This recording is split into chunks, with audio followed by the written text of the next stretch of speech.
नमस्कार दोस्तों, मैं डॉक्टर कविता सोनी स्वागत करती हूँ आपका सोनी होम्योपैथी क्लिनिक के इस यूट्यूब चैनल में। आज हम बात करेंगे ACV means Apple cedar vinegar के बारे में। इसका आजकल यूट्यूब और बाकी पेपर्स वगैरह में बहुत ज़्यादा प्रचार हो रहा है कि ये एक जादुई चीज़ है जिससे कि आपके सर से पैर तक की सारी समस्याओं का समाधान हो जाएगा। लेकिन किसी भी चीज़ को इस्तेमाल करने से पहले उसकी पूरी जानकारी होना बहुत ज़रूरी है, नहीं तो फ़ायदे की जगह नुकसान भी कर सकती है। इस बारे में हम आज बात करेंगे। एप्पल साइडर विनेगर को बनाने के लिए एप्पल के पल्प में यीस्ट और बैक्टीरियाज को मिलाकर इसका फर्मेंटेशन किया जाता है, जिससे कि ये विनेगर तैयार होता है। इसका मेन कंपोनेंट है एसिटिक एसिड, जो कि 5 से 20% तक इसमें हो सकता है। इसके अलावा मैलिक एसिड, लैक्टिक एसिड ये भी इसमें पाए जाते हैं। इसके अलावा कुछ यीस्ट और बैक्टीरियाज भी इसमें पाए जाते हैं। और पुराने ज़माने से ही सिरके का इस्तेमाल फूड प्रिजर्वेशन में किया जाता है। ये एंटीबैक्टीरियल प्रॉपर्टीज़ रखता है, एंटी फंगल प्रॉपर्टीज़ रखता है। इसलिए 1% एसिटिक एसिड को टॉपिकल एप्लीकेशन से कुछ तरीके के बैक्टीरियाज को ख़त्म किया जा सकता है।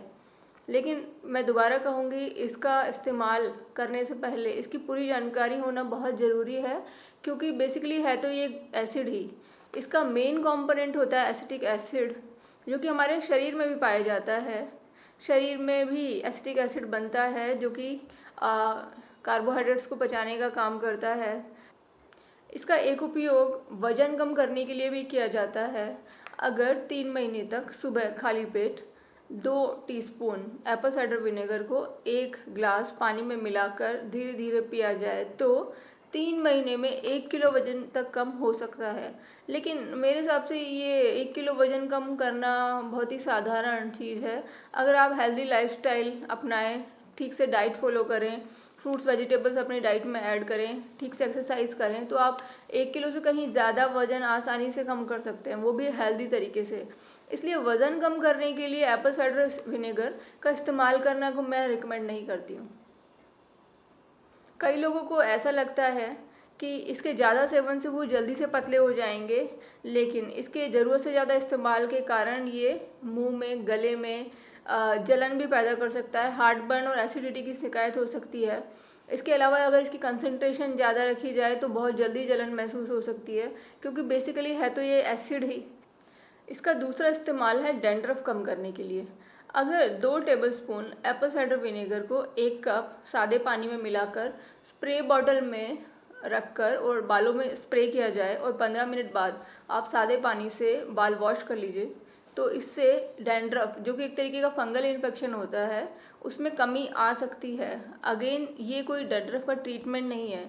इसको एक घरेलू नुस्खे की तरह इस्तेमाल किया जा सकता है, क्योंकि डैंड्रफ के ट्रीटमेंट के लिए और भी बेहतर और अच्छी मेडिसिन्स उपलब्ध हैं। इसलिए इसका इस्तेमाल सिर्फ एंटी फंगल प्रॉपर्टीज़ के कारण ही किया जा सकता है। उसमें भी इसका डाइल्यूशन प्रॉपर होना चाहिए। अगर आप डायरेक्ट रॉ फॉर्म में एप्पल साइडर विनेगर बालों में लगा लेंगे तो इसका बहुत ज़्यादा नुकसान हो सकता है। इसलिए इसे 1 या 2 टेबलस्पून 1 कप पानी में मिलाकर ही इस्तेमाल करना है। इसके अलावा जिन लोगों को हेयर डाइज वगैरह लगाते हैं या फिर कोई केमिकल ट्रीटमेंट बालों में करवाया है, उनको बिल्कुल भी ACV का इस्तेमाल नहीं करना है, क्योंकि ये बहुत ज़्यादा नुकसान कर सकता है। इसका एक इस्तेमाल पैरों में बदबू को कम करने के लिए भी किया जा सकता है। जिन लोगों के पैरों में बहुत ज़्यादा स्मेल आती है, वो लोग आधा बाल्टी पानी में 1 कप ACV का डालकर मिलाकर 15-20 मिनट उसमें पैर डुबोकर बैठें और फिर सादे पानी से पैर वॉश कर लें। अगेन, ये बदबू को कुछ हद तक कम कर सकता है, क्योंकि इसकी anti fungal, anti bacterial properties होती है। इसलिए पसीने की बदबू, जो कि बैक्टीरियाज और फंगल के ज़्यादा ग्रोथ होने के कारण ही आती है, उसमें कमी ला सकते हैं। लेकिन अगेन, ये ट्रीटमेंट नहीं है। पैरों की बदबू अगर आपको बहुत ज़्यादा रहती है तो हो सकता है ये किसी और क्रॉनिक डिजीज़ का सिम्टम हो, इसलिए आपको इसे ट्रीटमेंट के तौर पे ना लें, इसे एक नुस्खे के तौर पे ही आप कुछ दिन तक इस्तेमाल कर सकते हैं। इसके अलावा नेक्स्ट है आर्मपिट की स्किन को लाइट करने के लिए। जिन लोगों की आर्मपिट की स्किन ज़्यादा डार्क है, वो लोग एप्पल साइडर विनेगर में मीठा सोडा और थोड़ा नींबू का रस मिलाकर पेस्ट बनाकर पहले स्किन पे लगाकर पैच टेस्ट कर लें। अगर उन्हें स्किन के छोटे हिस्से में लगाने पर कोई जलन या खुजली महसूस नहीं हो रही है तो वो लोग इसे अंडर आर्म्स की स्किन पर लगाकर 15 मिनट बाद वॉश कर लें और फिर कोकोनट ऑयल अप्लाई कर लें। इसका इस्तेमाल 1 से वीक किया जा सकता है और कुछ महीनों के इस्तेमाल से अंडर आर्म्स की स्किन में लाइटनेस देखी जा सकती है। कुछ लोग एप्पल साइडर विनेगर का इस्तेमाल सर की जुएं मारने के लिए, इंडाइजेशन के लिए, कीड़े मकोड़े काटने से कोई सूजन आ गई हो उसके लिए, या फिर हेयर कंडीशनिंग के लिए, गरारे करने के लिए, या फिर एक्ने पिंपल्स का ट्रीटमेंट करने के लिए भी यूज़ करते हैं। मैं इस तरीके का कोई भी एसीवी का यूज़ रिकमेंड नहीं करती हूँ। इसके लिए आपको बेहतर ट्रीटमेंट उपलब्ध है जो कि बिल्कुल भी खतरनाक नहीं होते हैं। एसीवी को स्किन पे लगाने से स्किन बर्न हो सकती है। कंडीशनिंग के लिए रोज़ रोज़ इसे इस्तेमाल करने से आपके बालों में हेयर फॉल शुरू हो सकता है, हेयर फॉल और बाकी दूसरी परेशानियां स्टार्ट हो सकती है। इसलिए आप इसका हर बीमारी में इसका रामबाण की तरह यूज़ करना बिल्कुल भी रिकमेंडेड नहीं है।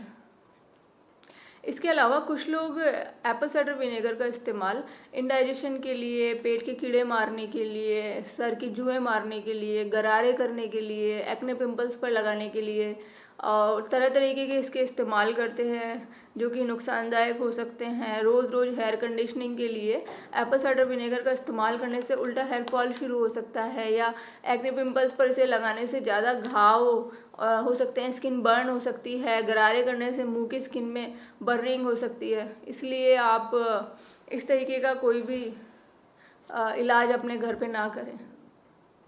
अब हम इसके कुछ नुकसानों के बारे में बात करेंगे। अगर आप टीथ वाइटनिंग के लिए एप्पल साइडर विनेगर का इस्तेमाल करते हैं तो ये टीथ की आउटर कवरिंग या एनिमल को गला सकता है, दांतों में खोखलापन हो सकता है, गरारे करने से इंटरनल म्यूकोसा में जलन हो सकती है, घाव हो सकते हैं। इसे कम क्वांटिटी में पानी मिलाकर पीने से या फिर डायरेक्टली पीने से एसिडिटी, हार्टबर्न और जलन की समस्या हो सकती है।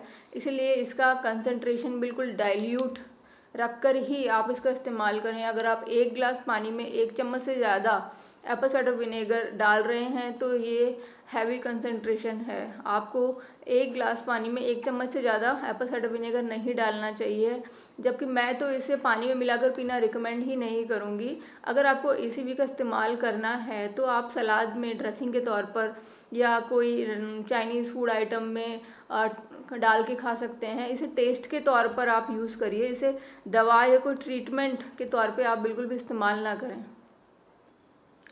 इसके अलावा कुछ लोग एप्पल साइडर विनेगर का यूज़ डायबिटीज़ में भी करते हैं। डायबिटीज़ में खाना खाने के 2 घंटे बाद में जो ब्लड शुगर लेवल मेंटेन रहे, इसके लिए वो एसीवी का इस्तेमाल करते हैं। मैं इस चीज़ को बिल्कुल रिकमेंड नहीं करती हूँ, क्योंकि एसीवी का यूज़ सभी पेशेंट्स में काम आए ये बिल्कुल भी ज़रूरी नहीं है। और ये सिर्फ कॉम्प्लेक्स कार्बोहाइड्रेट्स जैसे कि शकरकंद, ब्राउन राइस और मिलेट्स वगैरह में अगर एसीवी साथ में खाया जाता है तो ही ये 2 घंटे बाद, खाने के 2 घंटे बाद ब्लड शुगर को मेंटेन रखने में सही कारगर साबित हुआ है, वो भी सिर्फ कुछ ही लोगों में। तो इसका जनरल इस्तेमाल नहीं किया जा सकता और ऐसा नहीं हो सकता कि आप दवाइयाँ शुगर की बंद कर दें और सिर्फ एप्पल साइडर विनेगर पीने से आपकी शुगर मेंटेन हो रही है, तो ऐसा बिल्कुल होना नहीं है।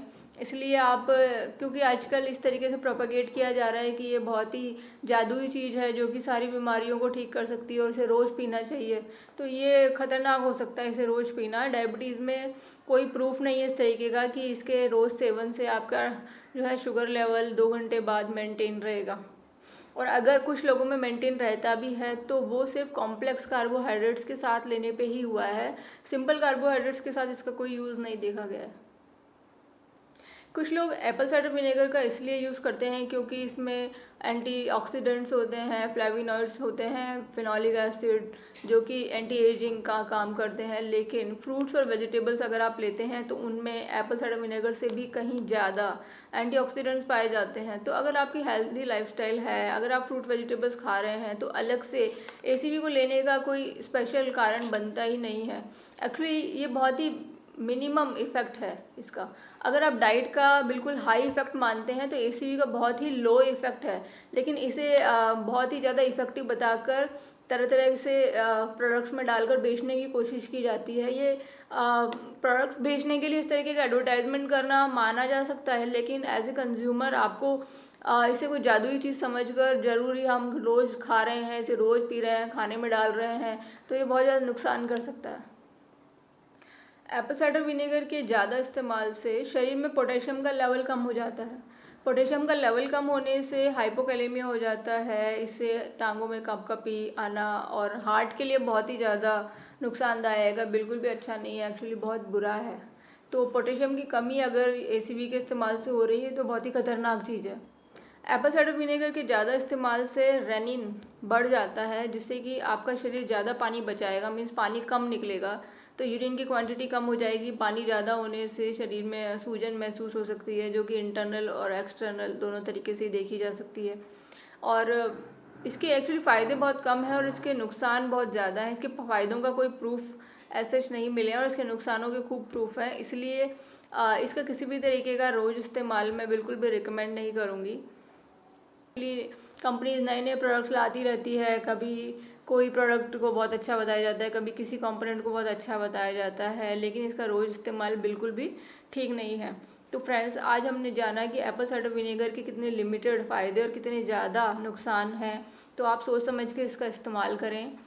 जो लोग मुझे नहीं जानते उन्हें मैं बताना चाहती हूँ कि मैं एक होम्योपैथिक डॉक्टर हूँ और ऑफलाइन और ऑनलाइन दोनों तरीके से कंसल्टेशन करती हूँ। मेरे चैनल पे आप और भी हेल्थ से रिलेटेड वीडियोस देख सकते हैं, और अगर आपको वीडियोस पसंद आए तो आप प्लीज़ चैनल सब्सक्राइब कीजिए और बेल आइकन को भी हिट करिए, जिससे कि आपको आगे आने वाले वीडियोज़ के नोटिफिकेशंस मिलते रहेंगे। हम आगे और हेल्थ के बारे में बात करेंगे। नमस्कार।